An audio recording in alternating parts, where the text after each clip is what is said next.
الشيطان الرجيم بسم الله الرحمن الرحيم الحمد لله رب العالمين والصلاة والسلام على أشرف الأنبياء والمرسلين حبيب إله العالمين أبي القاسم المصطفى محمد اللهم صل على محمد وآل محمد وعلى أهل بيته الطيبين الطاهرين المعصومين رب اشرح لي صدري ويسر لي أمري واحلل عقدة من لساني يفقه قولي أما بعد. The topic that I have chosen for these lectures that I have delivered to you, and inshallah until the day of Ashura when I will be with you, is the idea of moving toward knowing God. We began our discussion trying to emphasize for ourselves and remind ourselves of the importance of the discussion. That was one of the lectures when we started out. And then we explored some of the ways that are actually closed to us, through which we cannot know God. Right? We talked about several ways that are closed to us because those faculties are not powerful enough to be able to perceive God and recognize God. And God's essence itself is beyond our comprehension, beyond our ability to perceive. One of the questions that arises from that we addressed yesterday is, well, if I can't know God through my senses, I can't know God by imagining Him, His essence is too sublime and too high for me to even comprehend, then is God even knowable? Can I even know God? Or is He something that can't be known, and that leaves the question open for an atheist to say, well, there is no God because you can't know Him by the ways that we know things, so we can't know God. So we addressed this question yesterday. I just wanted to share one phrase from a hadith. We have a interchange recorded in Al-Kafi between Imam Ali ibn Musa al-Rida alayhi salam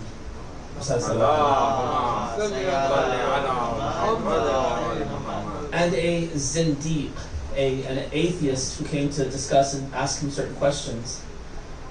And this atheist asked the Imam a few questions. I think they're basically like, where is God? How is God? How do I know Him? How did He come into existence? When did He come into existence? These kinds of questions. The Imam says that these are the wrong questions. There is no when, there is no how with God. He creates the when and the how of His creation. These are not attributes of Allah Himself. So then the atheist conclusion also is like what I just proposed to you. It's, well, then He's nothing then. If He can't be known by these kinds of questions, if you can't answer these questions for me, then what God is this that you are worshipping? So the Imam, his response is the following. He says, وَيْلَكَ إِذَا عَجَزَتْ حَوَاسُكَ عَنْ إِدْرَاكِهِ أَنْكَرْتَ رُبُوبِيَّتَهُ. Right, what a shame that when your senses, these limited physical senses of sight and touch and hearing and so forth, when you find them that they're too weak to reach God, your conclusion from that is that there is no God. Because your faculties were too weak, some of your faculties are too weak to reach God, your conclusion is that there is no God, there is no Rabb. أَنْكَرْتَ رُبُوبِيَّتَهُ. He said, my position, when I am faced with the same evidence, فَلَمَّا نَحْنُ إِذَا عَجَزَتْ حَوَاسُنَا عَنْ إِدْرَاكِهِ. What's our conclusion when our senses are unable to perceive God? أَيْقَنَّا أَنَّهُ رَبُّنَا بِخِلَافِ شَيْءٍ مِنَ الْأَشْيَاءِ. Right? My conclusion is actually that my Lord is something different from all these other things that I can know by my senses. I don't know if that sunk in, but when my senses are too weak, my senses are only qualified, capable, their jurisdiction is only the physical world. So if my senses can't perceive God, what is the conclusion? That therefore there is no God? Or rather that God is not one of these things around me that I can sense. God is not visible, meaning He's not a thing like this wall and like you and all these things around us that I can see. Allah is not like that. So if I can know through other faculties, like our fitra that we discussed yesterday, that of course God exists, then our conclusion from not being able to see God should not make us doubt that maybe that fitra which is telling me God exists is wrong and actually God doesn't exist. No, it should tell me that God exists definitely. The fact that I can't see him only means that he's not like the other things around me that are created beings, that are limited beings, that are themselves dependent on some other creator. Right? So the weakness of my senses doesn't make me conclude that there is no God. I just recognize that my senses are too weak because Allah is sublime. He's far above where my senses can reach.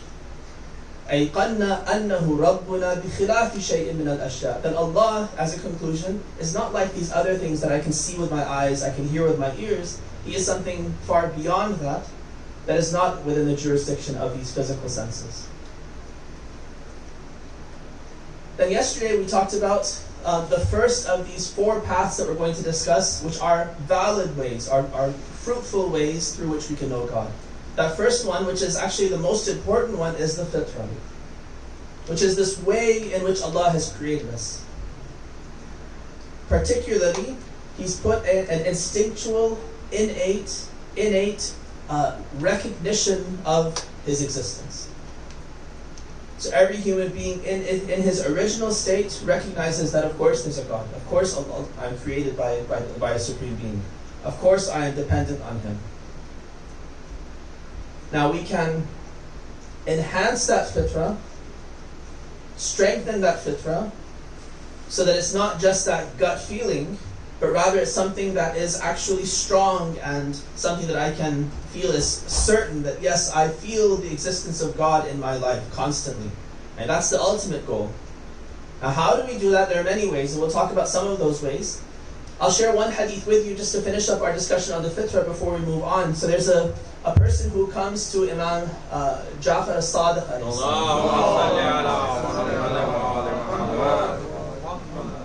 And because these discussions were occurring at that time, in the 2nd century of the Hijrah, the Islamic Empire was expanding under the rule of these Abbasid and Umayyad first and the Abbasid Khulafa, la'natullahi alayhim ajma'in. And it was expanding. One of the effects of this expansion was that the Muslims were now being exposed to new ideas. Right? So as the Muslim territories expanded and they came in contact with the Byzantines, right, with the Persians to the east, right, with other civilizations, those civilizations had different ways of thinking. They had their own philosophies developed. They had theologians that were there to research and to think about and promote certain religious ideas. Now these same people who were like this, they were now interacting with Muslims. And so Muslims are now being challenged with new ideas. Not just the ideas of the Quran and the teachings of the Prophet and Ahlul Bayt for the Shia, but now ideas of these philosophers from other places. And so atheism is one of these things that starts to creep in. I mentioned yesterday that the Quran never addresses the doubt of atheism. It assumes that everyone believes in God. They just have the wrong God, the wrong conception of God. And so it tries to correct that wrong conception of God to emphasize especially Tawheed. It's not that God is multiple, that there are multiple beings that are controlling your existence. No, there's only one being who's in charge of everything. And He's your creator, and He's the one who's controlling everything about you. He's the one whom you should worship. He's the one whom you should serve. That's the message of the Quran. Not, so you don't believe in God, let me prove to you that God exists. That would be, you'd be presenting something to people and raising a question for people that they didn't even have. The mushrikeen didn't have any doubt whether there's a God or not. But in the time of the 5th and 6th Imam, and then later Imams, this doubt starts to creep in. So this one person comes to the Imam, the 6th Imam, and he says that I've been engaging in these discussions and I hear people talking about, does God exist, does He not exist, and how is He, and all these different attributes, and I'm very confused. He says, can you please set me straight and just explain to me who is God and how can I know Him? Right, so he wants to go back to basics and re-ground himself. Right? One of the messages that I want to communicate to you is this is an important discussion. Don't tune out because you feel, oh, this is elementary. When I was 3 years old, my parents taught me that God is one. I don't have any doubts anymore, and I can move on to something more important. This in itself is extremely important and will never cease to be important. Right? So this person, he wants to get back to basics, and he asks this question. The Imam, he asks him, he says, I recognize you're a sailor, right? And the guy says, yes, I'm a sailor. And so he says, when you were at sea, have you ever had an experience like this, where you have been in some sort of danger? Right? There's a rocky sea, there's a thunderstorm, tossing your boat around, and you realize that there is no equipment on your ship that will save you from the powers of the storm.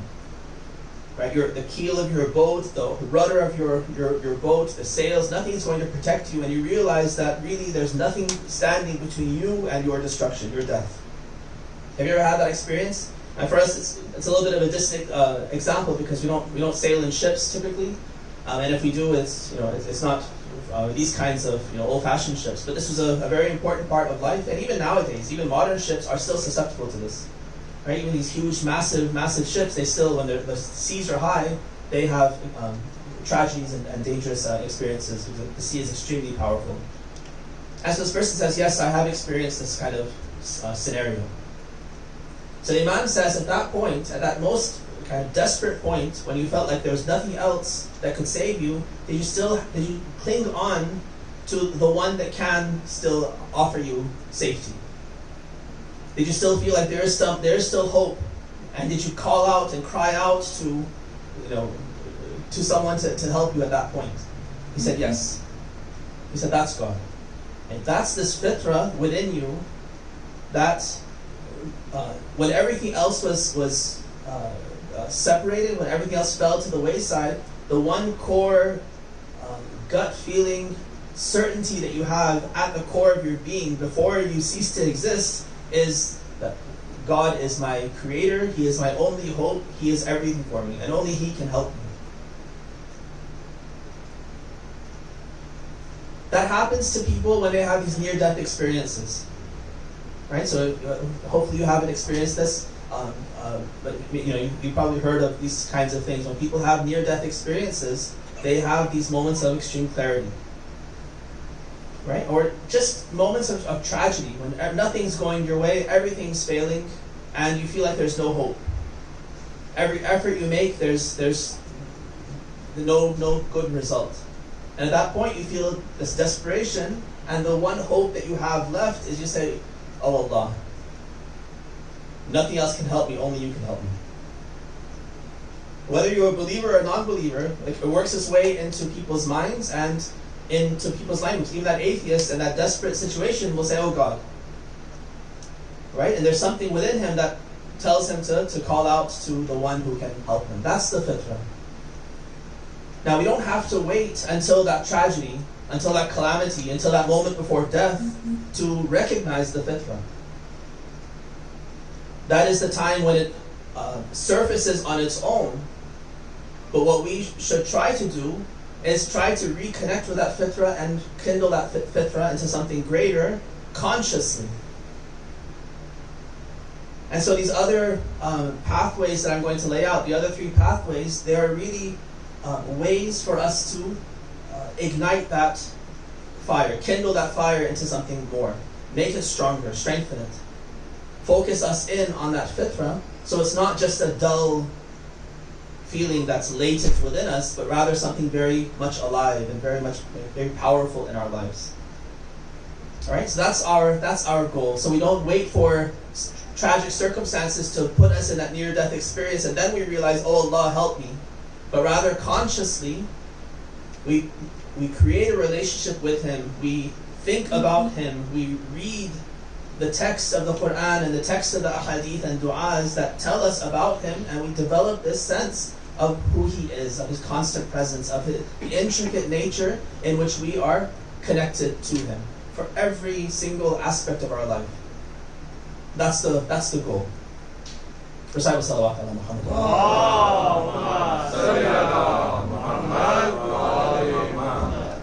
So we spoke about the fitrah yesterday. What I'd like to speak about today is that there are certain rational arguments that help us to now, with our reason, come up with certain ideas and propositions and string them together so that at the end we feel confident that we can conclude that yes, God exists. Yes, God has certain attributes.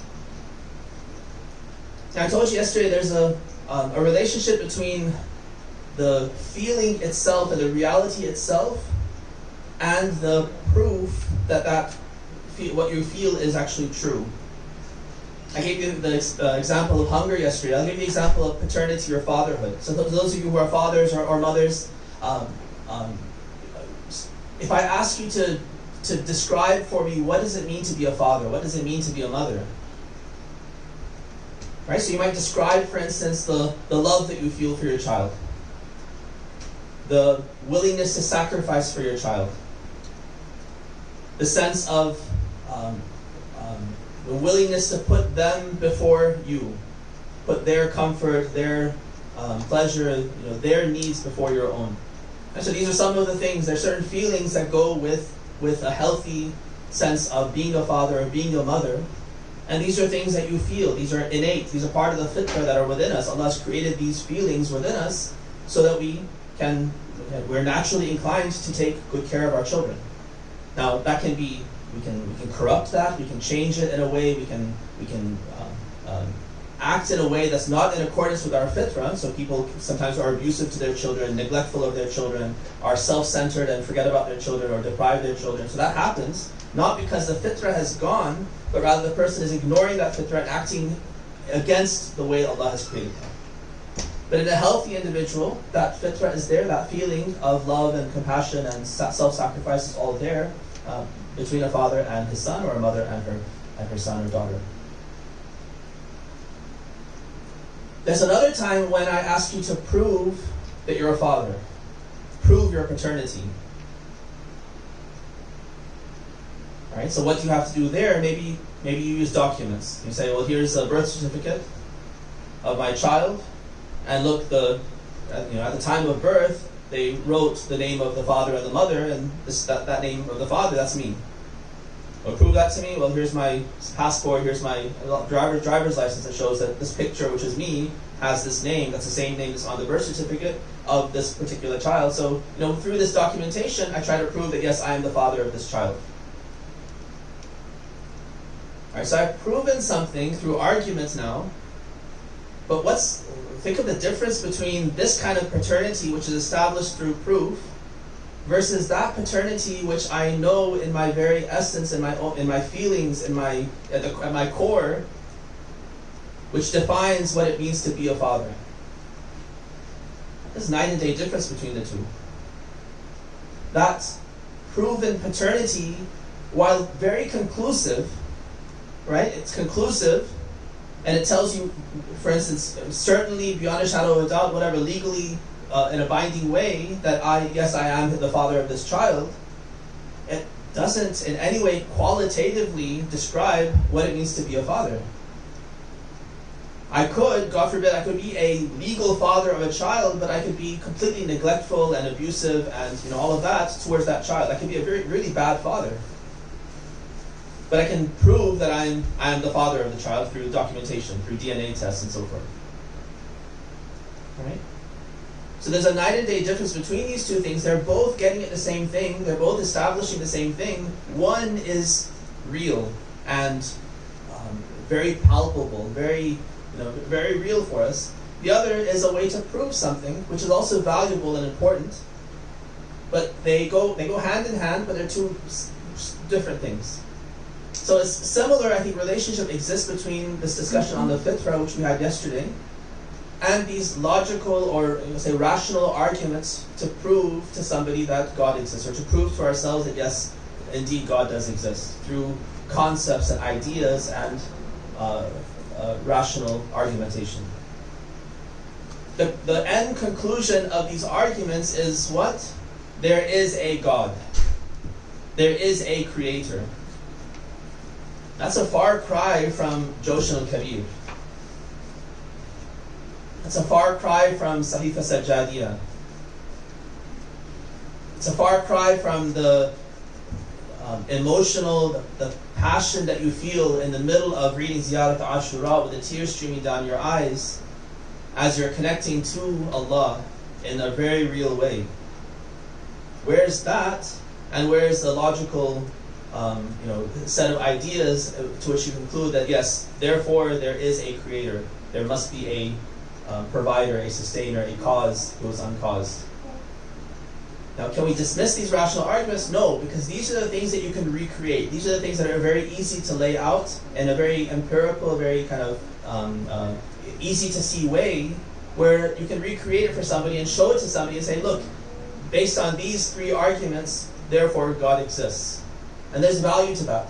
For others, there's value in that for ourselves as well, to be able to back up that fitra that we have with concepts and ideas, with our logic.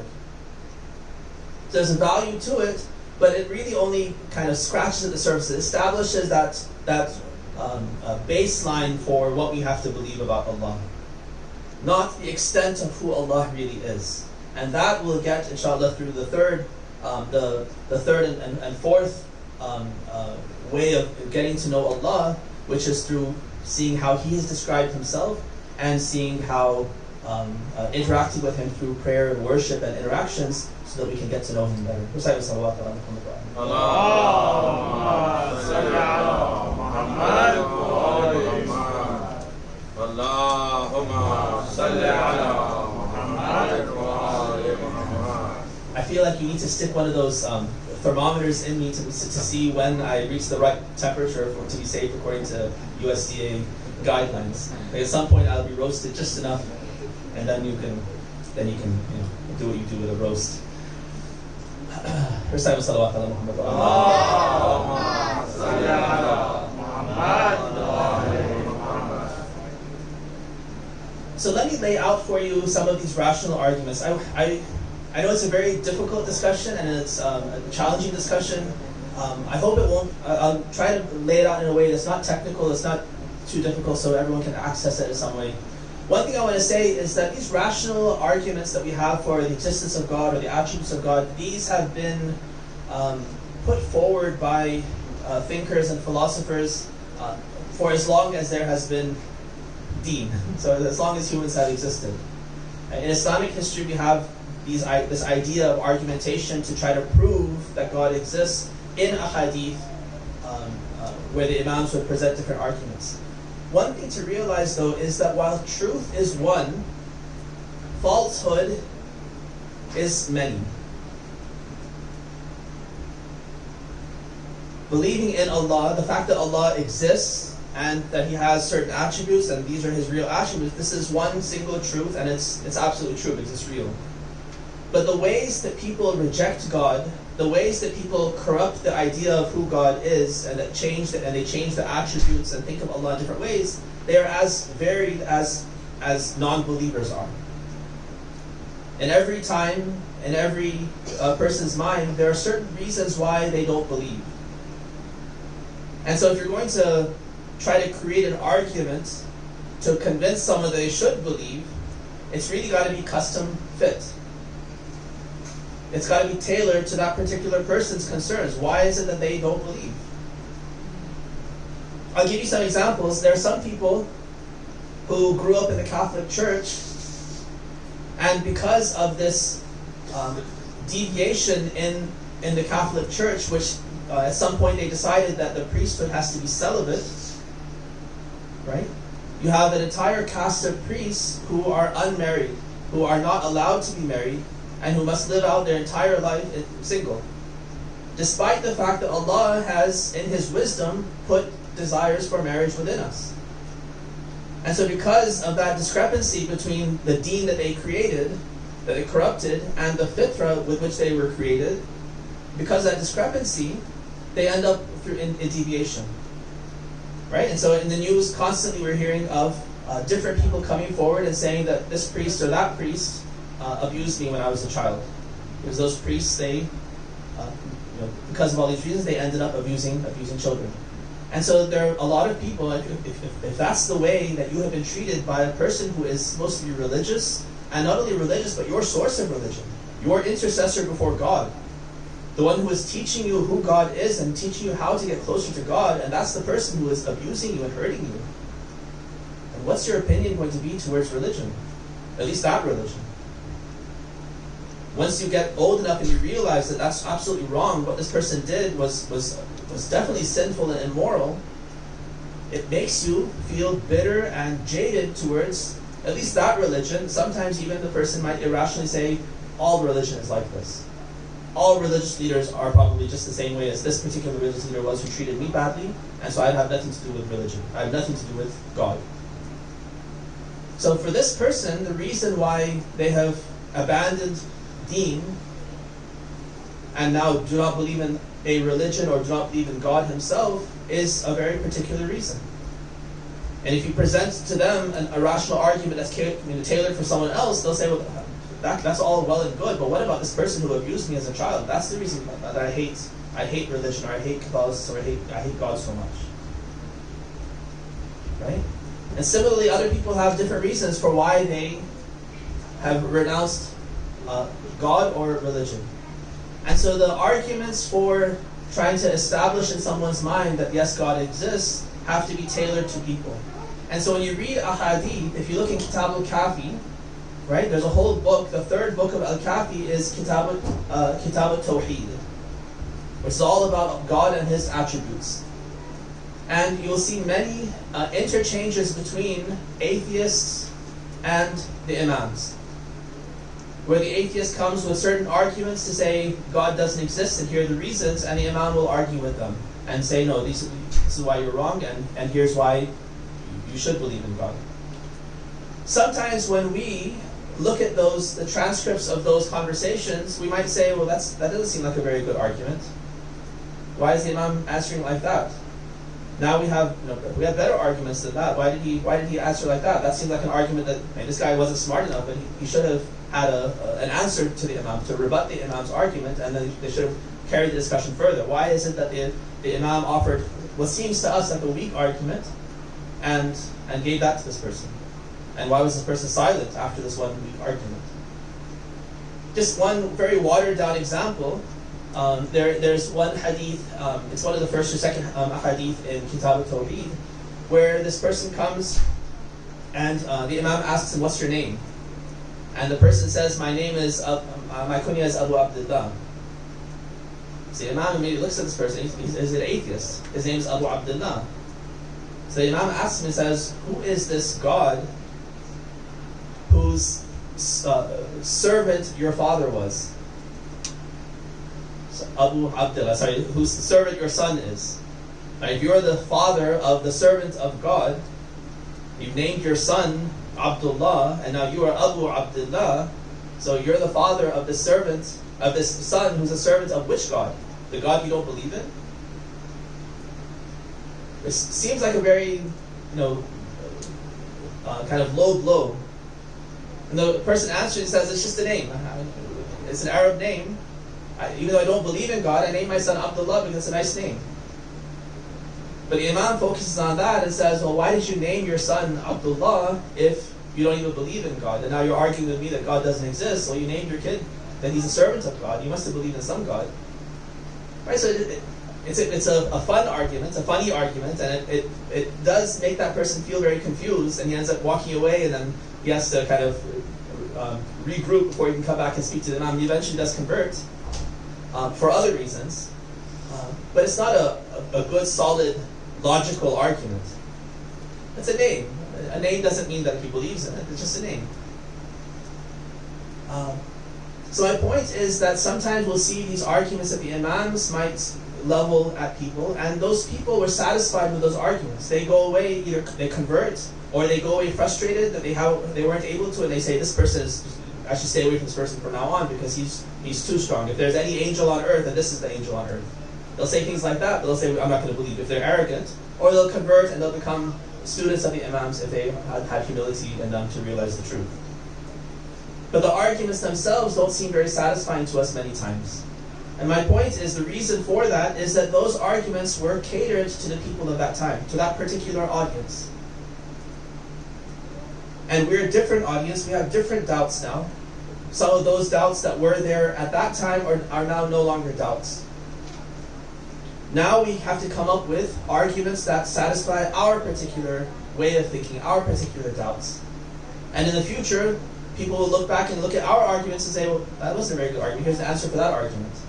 And then we'll have to up the ante and think of other ways to explain, because the way we think and the counter-arguments that we are able to create are numerous, if not countless.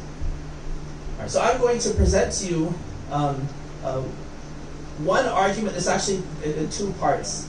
So I think there are two arguments that are normally put forth by theologians that go very well together, and together they in tandem they establish for us very clearly that yes, there is a creator and that creator has certain key attributes. Now, one other side point I should make is that some of the strongest atheists now, right, Richard Dawkins is a self-proclaimed prophet of atheism at this point. Again, let me caution you that when I mention his name, this is not for you to get curious and go out and read his book or his books.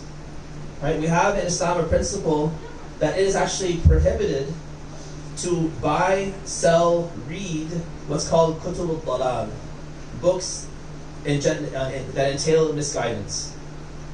Books that will misguide you, that will cause confusion, that will lead you astray.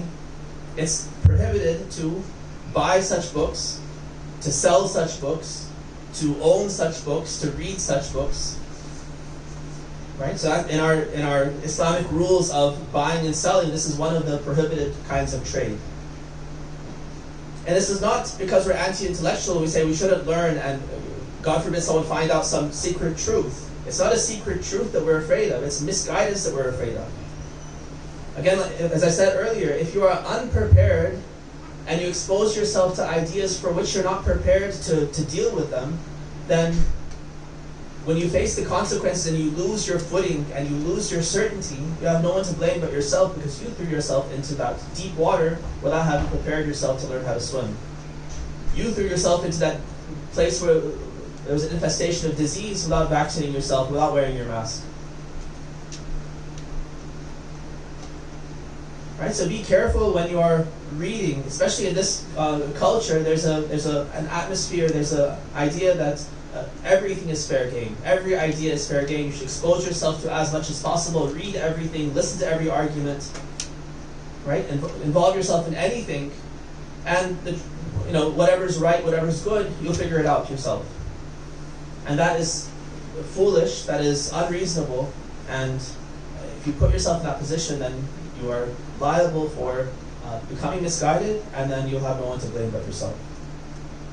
So I mentioned his name again, not to encourage you to read into him, but just to mention some things about him. So one of the caveats to what I just said about it being prohibited is if you have the strength to be able to read it and wade through it and argue against it, read counter arguments and see the falsehood, and then use that as a tool to help people to be guided, then that is permitted. So for a scholar who is already well grounded in theology and understands how to argue, for that person then to expose himself to these false ideas in order to combat them, or in order to help people who have become diseased with exposure to that, that's a worthwhile cause, a just cause, and a cause that justifies exposing yourself to these books of misguidance. Right. So when I tell you his ideas, yes, I have read a couple of his books for this very purpose, to try to lead discussions, to try to help people to wade through this and to come out with solid faith and realize the falsehood of what he's saying, not because I was unprepared and I waded in and I've lost my faith, for instance. So one of the points that he makes is that theists, people who believe in God, the arguments that they present, many of them are weak. And so I remember it's been several years since I read this this one book that I'm thinking of his. So he lays out, I think, 10 arguments that Christian theologians and others have typically put forward to try to establish that God exists. And they are admittedly very weak. His argument, his conclusion from that is that, look, these 10 arguments that Christians will put forward to try to establish that God exists, which are, some of them are shared with their Muslim theologians, also present similar arguments. These 10 arguments are weak. If that's the case, then the next one that comes along, the 11th argument, the 12th argument, is also probably going to be just as weak. If these 10, I can shoot holes in these 10, then the 11th one, maybe I'm not smart enough to shoot a hole in the 11th one, but someone who's a little bit smarter than me will be able to shoot a hole in that and debunk that one as well. And so because theists made the mistake of tying their faith to weak arguments, it opens the door to someone like him to call into question all arguments, all logical reasoning, all rational arguments for the existence of God.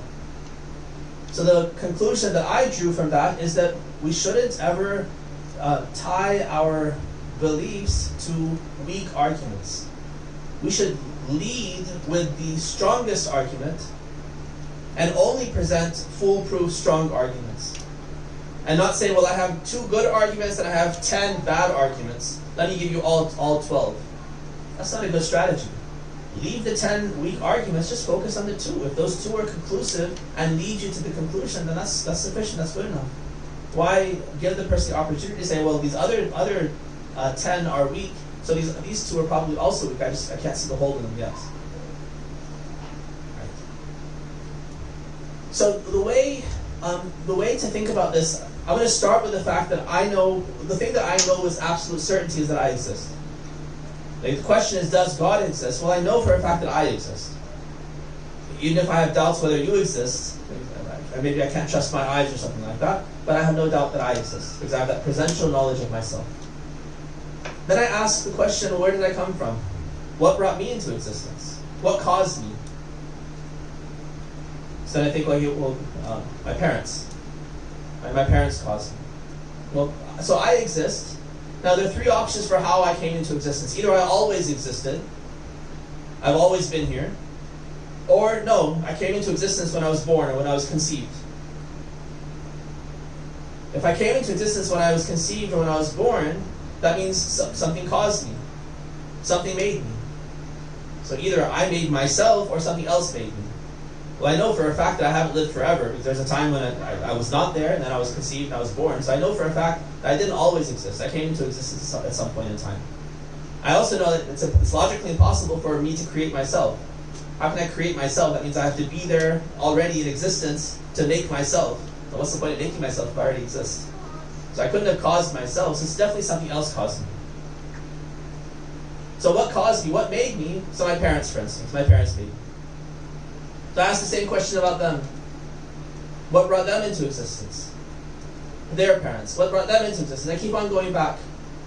At some point, if you imagine, I don't know if you ever played with dominoes. Like growing up, I used to play with dominoes. Not the gambling dominoes, but the dominoes that are those, like the toys that you line up and then you push one down and they all go down in a string, right? So if you imagine me as one domino, my parents as 2 dominoes that are pushing this one domino down, and then their parents, I have 4 dominoes before them. That's this string of dominoes going all the way back. Each line of dominoes falls and pushes the next domino, and the next domino, and the next domino, until finally my domino falls. That's when I live, I exist, and then I die. So imagine now an infinite line of dominoes. What's going to start pushing this line of dominoes down? How are these dominoes going to fall? I know for a fact that my domino is in movement. It's in the process of falling because I was born, I'm now in my life, and I'm going to die. My domino is fallen. The dominoes before it, my parents, they pushed me down. The grandparents pushed them down, and so forth. But now if you trace this all the way back, how can an infinite line that's only dominoes all the way up ever start to fall? If they're all dominoes, they cannot fall unless there's something other than a domino that has movement of its own that can start the process. You got to have that finger at the beginning, or that wind, or someone pushing the table, like what always happened, and knock the table and the whole line of dominoes would fall before I wanted it to. But something has to be there that's outside the world of dominoes that is independently going to be able to come and knock that first domino down, that can then knock the second one down, the third one down, all the way down to my domino, which is my existence. It cannot be an infinite line of dominoes, otherwise I would not exist. An infinite line of dominoes does not explain my existence, which I know I exist. So it can't be an infinite line of dominoes. It must be that there is something else that causes the first domino to fall. It starts the process, and then each domino falls, and now I have come into existence. That is a way that I have found is effective in helping me to rationalize and to understand through concepts that there must be a cause for all of this existence around us. Because everything that I know in the physical world, the very nature of everything in the physical world is just like me. It didn't always exist. Right? Even this idea of conservation of matter and energy, that whatever matter exists cannot be destroyed and cannot be created. Right? That's within the realms of the dunya, between creation and destruction of the dunya. But all of that matter at some point didn't exist. This whole cosmos didn't exist. It had to come into existence through some process that we don't know yet. Whether it's the Big Bang or whatever current theory we've come up with to try to explain how things came into existence in the physical sense. Right? But even a scientist who's looking at it just in a purely material way will say that at some point all this matter came into existence. Nothing is permanent. And so if nothing is permanent and all of this matter around us is dependent, it's one of those dominoes that needs something else to cause it, then what is it that starts the flow of these dominoes? It starts the tumbling of the dominoes to make this whole chain fall down. That is the cause who doesn't himself need a cause. That is Allah. So that establishes the fact that there is definitely a cause, an uncaused cause, a creator. Again, it sounds very watered down. To refer to Allah as a creator, a uncaused cause, that's a very kind of simple and almost bordering on disrespectful way of referring to Allah subhanahu wa ta'ala. But it's effective. And again, we're not trying to know who God really is at this point. Right now, we're simply trying to establish for ourselves conclusively that there is a creator, there is a cause of everything. Now, who he actually is, what he actually is in his greatness, that we have to hear from himself. Once we establish he exists, then we open ourselves up to him and say, introduce yourself to us, tell us all about you. And then he sends revelation, he sends guides to introduce us to him, and we get to know all of his vast attributes. But at this point, we're simply trying to establish that there is a God who has created. Recite salawat ala Muhammad.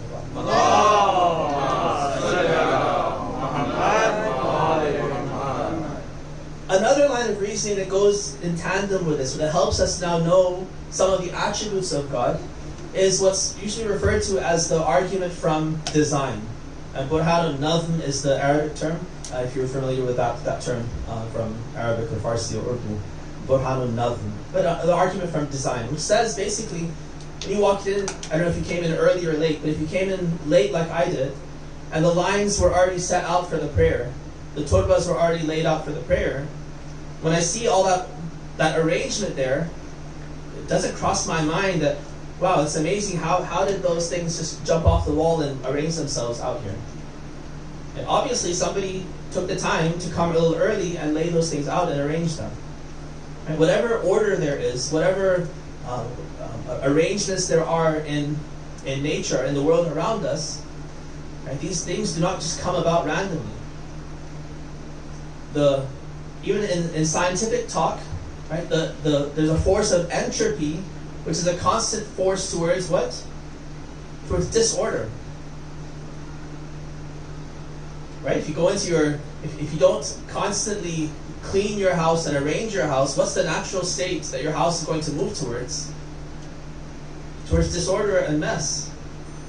To keep it orderly and clean and everything in the right place, you have to constantly do something, consciously put things in the right place, replace things in their place, fix things.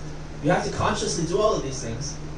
Without that conscious effort and conscious decision and force, things don't naturally end up orderly. And so when we see in the natural world that there are, right down from the atomic level, the molecular level, to the cellular level, right, to the cosmic level, and solar systems and galaxies and the universe, and we see all of this order and how things work, how things function, that there's this uniformity, the same gravitational constant holds true throughout all of the physical world. Everything in the cosmos is made out of these same elements on the periodic table that we've discovered here on Earth. They're the exact same elements that exist on every single galaxy and every single part of the universe. Right? So there's an ordering force that has created things, that has put things in this way. It doesn't cross our mind that these things could just fall into place somehow, and randomly we end up with these human beings who have such intricate functions, such intricate physiology, this mind that can think in such complex ways, and it can even analyze these kinds of arguments that are so difficult. And how is it possible that this brain of ours came about through some sort of random process and it just happened? Right? So just like it's absurd to think that those lines of the prayer somehow just appeared and they just fell off the wall and everything just was perfectly lined, all parallel, the totbah is equally spaced and all of this, that's absurd. Definitely someone did it. Right? That's a simple kind of watered down example. The same thing applies to the cosmic level, that the order of the universe doesn't just appear. There must be a force that creates it. Now, what is that force? It's the same force that pushed the dominoes down. That same creator that we know exists, that same cause. Now with the second argument, we can start to know something about that cause. The one who put these things together, what kind of power must he have to be able to do all of this? Right?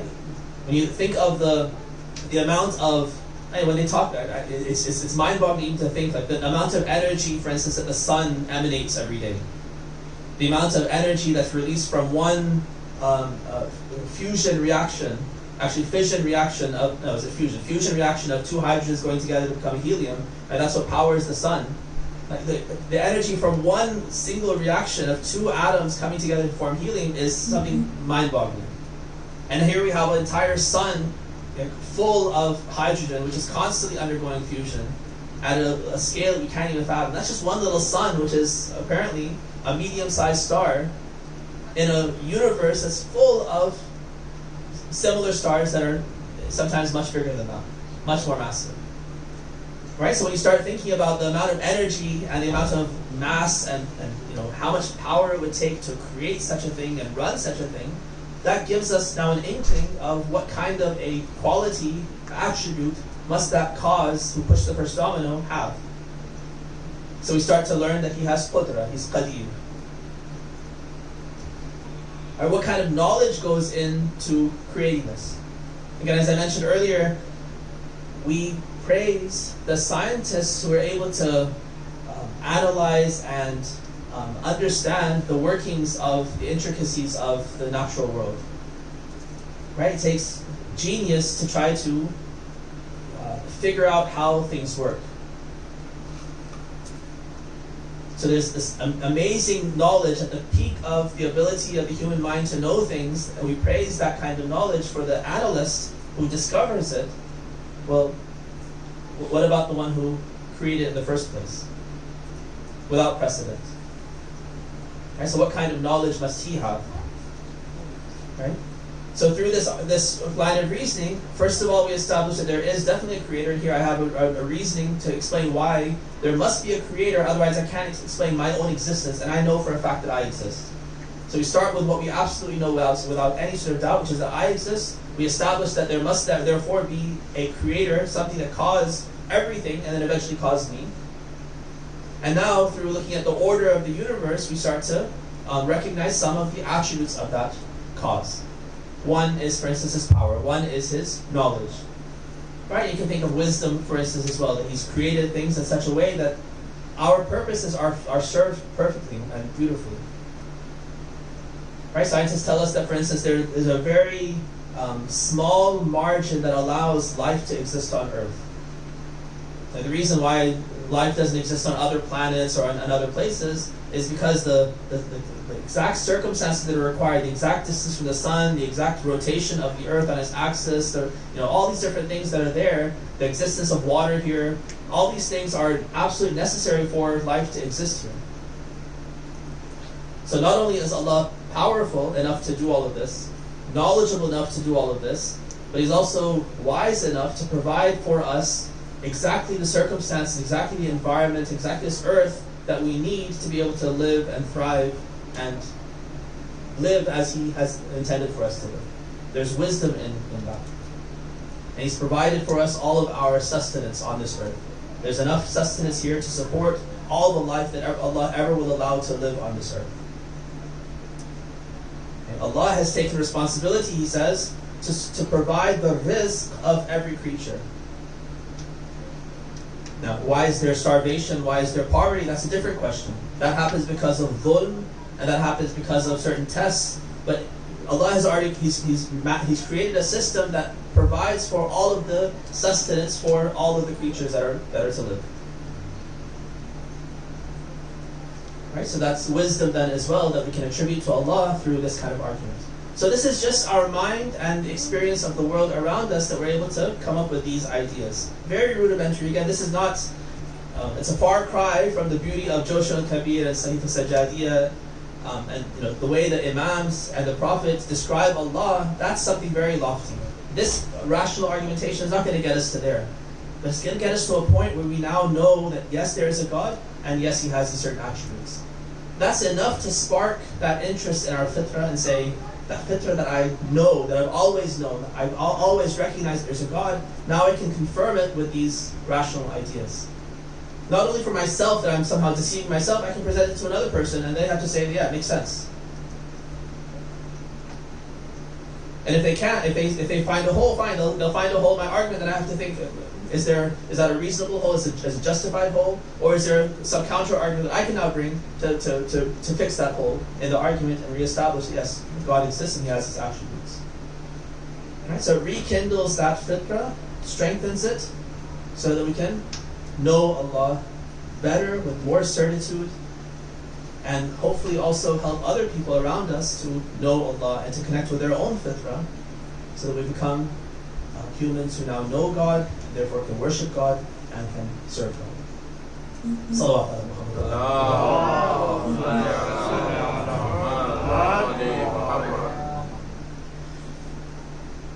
We left off the story of Karbala when Imam Hussein alayhi salam was in Mecca. The people of Kufa had sent letters to him, and he decided that to test their sincerity, he was going to send his ambassador, Muslim ibn Aqil.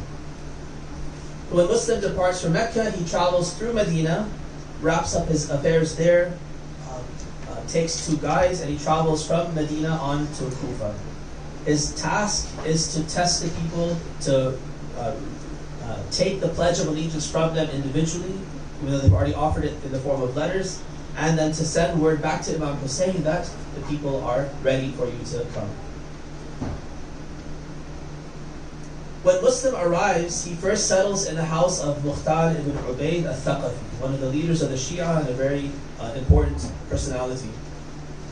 From there, he's able to reach out to people. People start to come visit him, and they come to reaffirm their allegiance, to sign their names onto his ledgers, to offer whatever money they can to now raise an army and support an army. We're told that within the course of several days or several weeks, he's able to amass 18,000 to some reports say up to 25,000 signatories that all say that we are ready to support Hussein. So Muslim sends word back to Imam Hussein that it's ready, everything is as we expected it to be and hoped it would be, and we should come as quickly as possible. In the meantime, there are certain individuals in Kufa who had allegiance still to the Umayyads.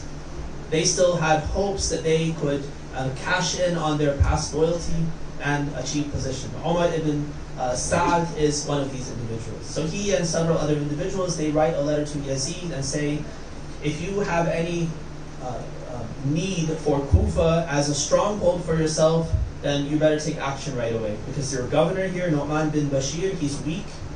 And here's Muslim ibn Aqil making trouble and raising an army. And when Hussein comes here, then Kufa will no longer be allied with you. Yazid takes the consult of one of his counselors by the name of Sarjun, who's a Christian. And Sarjun says that if Muawiyah were here, what he would tell you to do is to bring in Ubaydullah ibn Ziyad from Basra.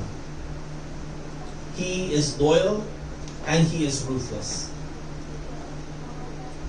So Yazid takes that advice, he sends word to Ubaydullah and says, rush as fast as you can, put someone in place in Basra, and travel to Kufa as quickly as possible to prevent Muslim from what he is doing, to rectify the situation there, and to stop Hussein from having a stronghold in Kufa. So Ubaydullah sets out with some companions, and as quickly as possible they make their way to Kufa. Once Ubaydullah comes into Kufa, he comes in a very sly way, pretending actually to be Hussein, because people are expecting that Hussein will arrive any day. Ubaydullah disguises himself, covers his face, conceals himself, and he ends up entering into the governor's palace where Nu'man bin Bashir is holed up. And it's only at the last moment that people realize that this is Ubaydullah that has come into Kufa, not Hussein.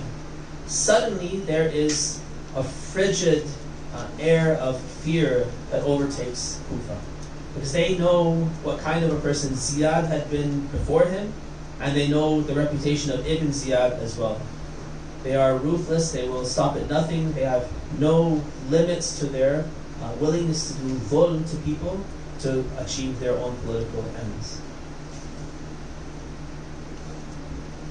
Muslim ibn Aqil, who had been in Mukhtar's house, he says he needs to move. Now things become very tricky, because if Ibn Ziyad knows that he is in Mukhtar's house, he will trace him down, so he moves to Hani ibn Urwa's house. There is an opportunity to kill Ibn Ziyad. He comes to visit one of his companions, but Muslim ibn Aqil refuses to take him. And taking that opportunity would have been below his honor and dignity. This is not the way that he faces off with an enemy in a secret assassination attempt, and so he refuses to take it. Ibn Ziyad is able to whittle down the support that Muslim bin Aqil has. Ibn Ziyad, he takes over the governorship.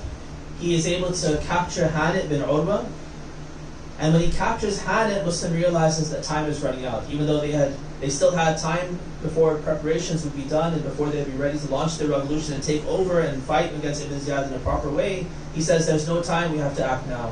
He's able to rally 4,000 people from the streets of Kufa to join him and to march on the governor's palace. But Ibn Ziyad uses all sorts of strategies to pull people away from him, to peel them off. He threatens tribal chiefs and says that if any member of your tribe is found in rebellion, not only will that person be killed, but you as the chief of the tribe will also be killed. He tells family members that if any member of your household is found as a traitor, then not only will he be killed, every single member of your family will be killed. All of your possessions will be confiscated and made into personal property of the governor. And with these kinds of threats, the men who are there with Muslim bin Aqil, their resolve fades. And mothers come, and brothers come, and tribal chiefs come, and they tell them, this is not worth it. It's not worth the fight. You should come, you should come, you should come. And from the 4,000, when he finally reaches the governor's palace, only 300 supporters are left. They begin to pray in the Masjid al-Kufa. The governor's palace where Ibn Ziyad is right next to it. In the Masjid al-Kufa, they begin praying the evening prayers. With these 300, by the time the prayer is ended, Muslim bin Aqil is alone. All of his supporters have deserted him. He's left wandering the streets, not knowing where to turn because all of his support is now gone. Ibn Ziyad is looking for him. He stumbles upon one old woman who is standing outside her door. Apparently she's waiting for her son. Her name is Taw'a. And he asks her, he says that I'm a stranger in this place. I need a drink of water. Would you be so kind as to give me water? She says, absolutely. She gives him some water. He drinks it, and he doesn't move on as she expected him to. He stays there. She asks, says, there's a curfew, there's danger in the air. It's good if you go home. Don't stay here in the street. He says, I have no place. I'm a stranger in this town. She starts to realize that this is someone she recognizes. She asks, where are you from? He says, I'm from Medina. Where do you live? I live in the neighborhood of Banu Hashim. She says, you are Muslim bin Aqil. You're one of the sons of Hashim, aren't you? He says, yes, I am. He says, I am the deputy, the ambassador of Hussein to the city, and the people here have abandoned me. She says, I will do whatever I can. Please come into my house. I have a room prepared for guests. Please stay the night, and at least you'll have refuge here. I can feed you and give you whatever support you need. So she puts him up in this room, provides him with whatever food she can, with some water. And then during the night, she visits him over and over again, giving him different supplies. He doesn't touch much of these supplies. He is engaged in prayer, trying to figure out how he can reach Imam Hussein and send word to him to tell him that the circumstances in Kufa that I had told you about a few days ago have now changed completely. The people of Kufa are not ready to accept you. Turn back and go back to where you have come from, because the land of Kufa is no longer for you. Taw'a's son Bilal comes home. Ibn Ziyad had put a bounty on Muslim's head. Bilal, in his greed, he was searching the streets of Kufa for Muslim bin Aqil. he starts to suspect when he sees his mother going back and forth towards this guest house that he must be here. He discovers him, he reports to Ibn Ziyad that the traitor is in his own home, and Ibn Ziyad sends an army at the command of Muhammad bin Ash'ath, from a cursed family of Ash'ath bin Qais, Muhammad bin Ash'ath, Ja'ada bin Ash'ath. These are all people who had hands in assassinating Imam Ali alayhi salam, Imam Hassan, and eventually Imam Hussein alayhi salam.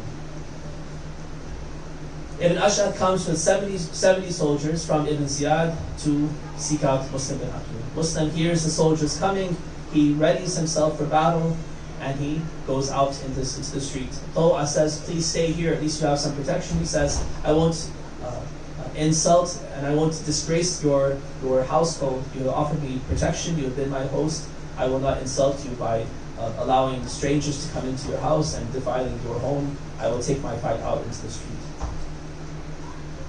Out of the 70 soldiers that attack him, an intense fight ensues, and Muslim is able to dispatch 41 of those soldiers. Muhammad ibn Ash'ath, in desperation, sends word back to Ibn Ziyad that I need reinforcements. Ibn Ziyad asks, who have I sent you to capture? Is it one individual? Is it an army? And Muhammad ibn Ash'ath says that this is not any old individual. This is one of the sons of Hashim. This is someone who fights like a lion. So he sends reinforcements, and they fight. Muslim bin Aqil is injured over and over again, and finally he becomes very weak. And Muhammad ibn Ash'ath offers him amnesty, that if you lay down your arms, I will take you peaceably to Ibn Ziyad, and we will not transgress in any other way. Muslim finally accepts the offer of amnesty and lays down his weapons. Immediately they break their promise, they bind him, and they take him to the governor's palace. Standing for Ibn Ziyad, Ibn Ziyad discovers or uncovers all of the plots that have been that Muslim has been engaged in, and he condemns Muslim to death. Muslim says, I just have one last request. I have to give my wasiyah to somebody here. The only person I see who is from the Quraysh that will be able to make contact with Medina and take my wasiyah back home is this Umar bin Sa'd ibn Abi Waqqas, one of the Quraysh. So Ibn Ziyad says, that's fine, give your wasiyah as you wish to this person. He says, I have 3 requests, Umar bin Sa'd. One is that you send word as soon as possible to Hussein and tell him that Kufa is no longer with you, go back home. The second is, I have incurred some debts while here in Kufa. Please sell whatever I have on me, my weapons and my shield, and with the money pay back those debts so I have no debt on my record. And third is, once I am executed, take my body and give it a proper burial. Umar bin Sa'd accepts the wasiyah in secret. Immediately after this, he discloses the entire thing to Ibn Ziyad, breaking his promise to Muslim bin Aqil. And he says that the 2 of the things I will do, I will pay back your debts, I will bury you as a Muslim should be buried, but I refuse to send any word to Hussein. When he comes, he will be dealt with by Ibn Ziyad. Even Ibn Ziyad, in his wretchedness, accuses Umar bin Sa'd and scolds him. He says that it's a shame that Muslim bin Aqil entrusted you with such a secret. You are not someone who is worthy of keeping the secrets. Muslim bin Aqil is taken to the top of the governor's palace. He is beheaded. His body is thrown down along with Hani ibn Urwa, and their bodies are dragged through the streets to set an example for the rest of the Shia of Hussein, that if you follow Hussein, this is the fate that will meet you as it has met these 2 of your leaders. السلام عليك يا أبا عبد الله وعلى الأرواح التي حلت بفنائك عليك مني سلام الله أبدا ما بقيت وبقي الليل والنهار ولا جعله الله آخر العهد مني لزيارتكم. السلام على الحسين وعلى علي بن الحسين وعلى أولاد الحسين وعلى أصحاب الحسين. Allah, we ask you to shower your mercy and blessings on Muhammad and the family of Muhammad. Allah, guide us to the right path and keep us firmly on that path. Accept our commemoration of Imam Hussein. Strengthen our belief in you and our knowledge of you and our connection of you, and make us true and good servants to you. وآخر دعوانا الحمد لله رب العالمين.